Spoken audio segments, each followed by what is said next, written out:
everybody, Allison Berlin here, certified holistic health coach and founder of Healthy Happy Here, and welcome back. It's Tuesday and I'm so happy to be here with you again, and thank you so very much to all of you for reaching out to me after last week's Healthy Hints when I said that I was in menopause. All the messages, emails, notes, hugs, phone calls, support, massages have been amazing. My heart is so overflowing with support, so thank you so much.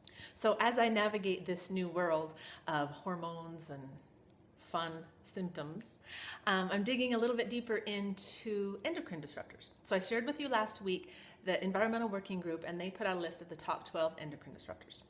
So endocrine disruptors are synthetic chemicals that, when introduced to the body, have the power to disrupt the flow of hormones and the natural processes and cycles of the body. So pretty nasty stuff. So one of the top 12 endocrine disruptors that I want to talk about today is called phthalates.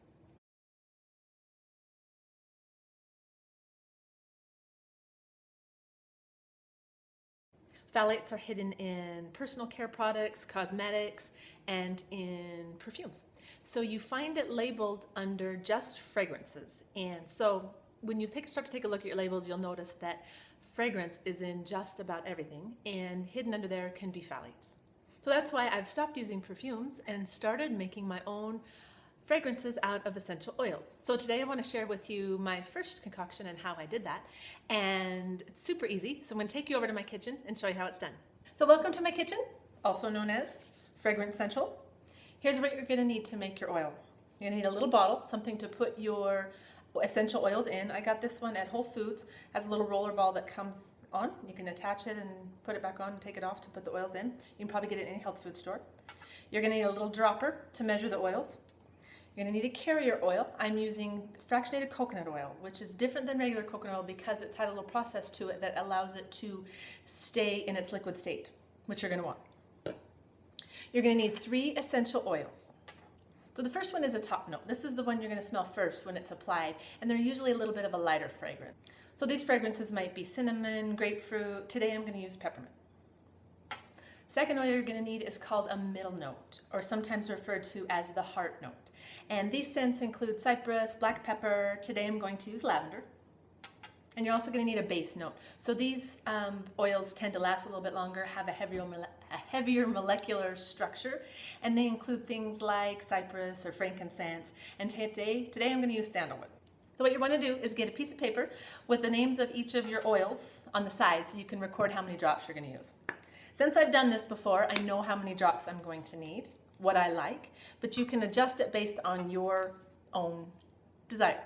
So we're going to start with the base note. I'm going to add 5 drops of the base note, which today is sandalwood. Then I'm going to add 5 drops of the middle note, or the heart note, which is lavender, and then 5 drops of the top note, which is peppermint. And add those all into my bottle. I'm going to record how many drops I put in each one, because I'm going to go back and smell and see what I think. And I think 5 of each smells amazing, but you can feel free to adjust it. So maybe put in a drop or 2 of another one, maybe a little bit more sandalwood, a little bit more peppermint, and keep testing it to see what you like, but writing down how many drops you put of each, because that's going to determine how much coconut oil you have.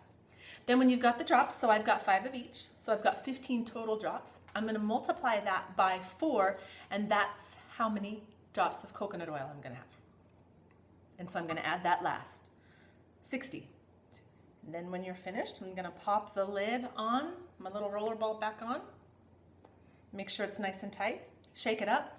And I'm going to let it sit for a couple of days so the flavors all get to know each other a little bit. And then I'm going to roll it onto my wrist and my neck.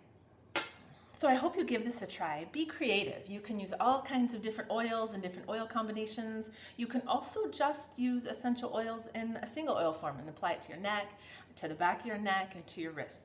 So remember, instead of adding synthetic chemicals and fragrances to our body that have the potential to really interfere with our hormones and the natural processes of our body, we can be using essential oils and have the added benefits of clear skin and immune support, and emotional balance, and a whole slew of other benefits. So be sure to let me know how this goes for you. And if you've got any good recipes you want to share, send them on over, because I'd like to make a couple of more of these.